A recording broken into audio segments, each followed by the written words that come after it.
All right. So the kids have hidden away the remote control, or maybe the batteries have run down. And now you are profusely sweating and wondering how to get some relief in this difficult summer. Well, I'll teach you how to turn on your AC without remote control. And what you need to do is pop off this panel. There will be a lock on this side and there will be one on this side. I have already loosened them, and what you can do is raise this flap, and it is a little bit sticky to make it stand like that. So this is how it stands. And now you need to locate the secret switch, which will be hidden somewhere over here towards the right hand side of your area. So you see that this thing says on off. This is the secret switch of your AC. At this point, turn on the MCB, basically provide power to your air conditioner. And no, don't stick your fingers in here.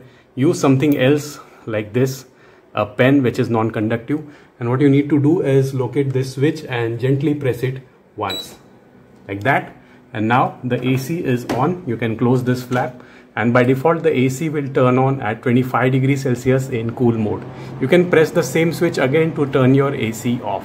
And now you can enjoy some cool breeze in this sweltering summer. So this was an old school Videocon non-inverter AC. If you want to learn the same process with respect to different brands, different models, there will be a lot of cards over here coming up on your screen. You can click on any of those cards to watch those respective videos. Take care and have a nice day, guys.